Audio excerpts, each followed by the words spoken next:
All right, so we did arrive in Cairns on Thursday. We got in about 5. We could have got in a lot earlier had the engine cooperated. We probably could have got in like 1 or 2. But the engine died 3 times in the channel. Each time we drifted out, or the first 2 times we drifted out, and anchored, I bled it. It ran for like 30 minutes, but you know, once you've anchored, then you have to pick up the anchor, and it's really hard to sail on your anchor, so because that's upwind, right? You got to tack. So we motored up, you know, upwind to trip the anchor, and then that takes about 10 minutes, you know, at best.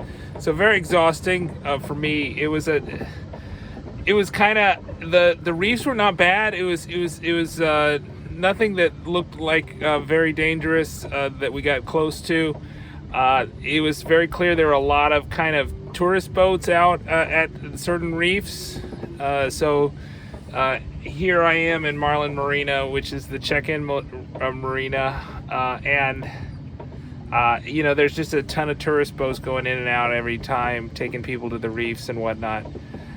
Reminds me of Clearwater Beach, Florida, where we did our first offshore passage with Contango back in 2000. It might have been 2014, maybe it was 2015.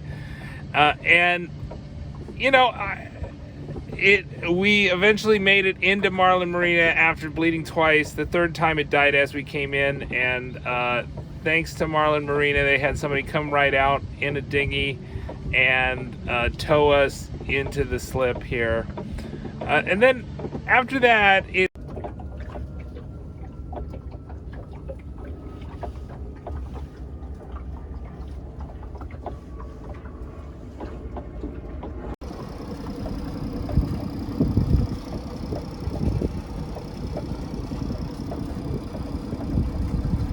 by the way, today is several days after, and I believe I fixed the bleeding issue. I think the issue was that the primary filter was sucking air in, I think, from the bottom of it, and so I had a spare primary filter, which I bought, and I replaced it with the spare, and I think it's going to it ran for 2.5 hours with no problem compared to the 20 minutes we were getting on Thursday. So I think it's fixed, and that would have been something that I would have personally, if I was alone and Ted didn't have his hotel room, I would have, you know, the first time the engine died and we were forced to anchor in an emergency, I would have just anchored the night and tried to sort this out on my own, so that I felt confident that I could get into the marina under my own power. But because of Ted, you know, I was willing to go and take it, you know, take the chance. You know, I felt that even if we went down, we could either anchor again or possibly fend off. But it was nice that the marina was able to arrange an impromptu tow just the 30 feet to this slip.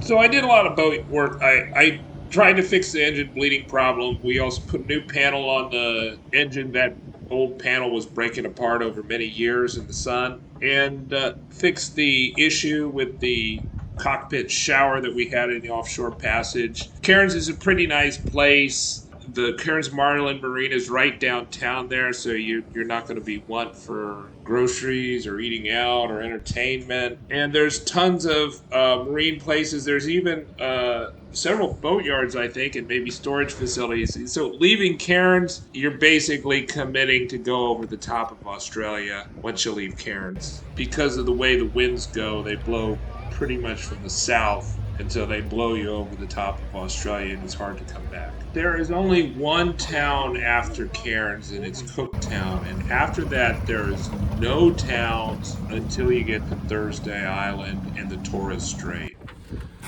Okay, so I'm anchored here in double island, double island. It's got two peaks here. It's a very beautiful little island here, but the Queensland coast is also very kind of rugged and beautiful.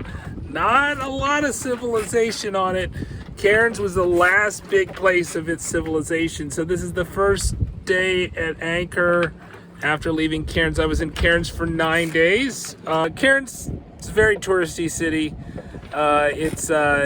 It is a relatively big, about the size of Lafayette, Louisiana, about 150,000 people in Cairns. Maybe Lafayette Parish is similar. But that's the last big town before Darwin. So I think we're probably going to call in Cooktown. I didn't want to, but there's a marina there, and there's for 6, 7, 8 forecast. It is favorable winds in the sense that it's going in the right direction, but that's a lot of winds. So maybe I'll try to sit that out. We'll see. Maybe I need to take it. I don't know. It seems like the trays are pretty steady. It just seemed a little. We'll see. I think I can get to Cooktown before it hits without stretching myself too much. So this was a 16-mile day. I started late. I did last minute things like get a haircut, and I sailed most of the way because I have PTSD from the engine. The engine is like. Every time I hear the engine, I think it's going to die. It didn't die today. Every time I thought it was going to die, it didn't die. I keep on telling myself that I'm just paranoid, and I am. I'm just paranoid about engine sounds, that I just need to shut out engine sounds. The engine sounds different wherever I walk to the boat. If I walk to a different part of the boat, the engine sounds different because it's more muffled or less muffled. But I think it's doing fine. And I did put on the panel of the engine before we left, so that was quite nice. Let's see, Ted left the first day he could, so I haven't seen Ted in over a week, right? So right now we don't have any crew for the offshore passage. I might just solo it. I hope there's not a lot of ship traffic there. I think there might be going across the Gulf of Carpentaria, depending on how you do it. Maybe I need to just look at the shipping lanes and see if I do it solo, just make sure that I'm not directly going into the particular shipping lanes. Probably going to aim for Gove, which is the first town on the other side of the Gulf of Carpentaria, and then day sail from there, or maybe do some overnight passages. Maybe if I have an 80-mile hop, I'll do what I did with Key West, where I did the overnight on my own. I always did the Key West overnight on my own. It's actually quite nice, kind of nice to do that. I did an overnight passage on my own in Tonga, and I do sleep. I do 20-minute naps, although I think in a multi-day passage I would do longer naps. But I don't know. I think I'm going to get a crew member. I'm hopeful.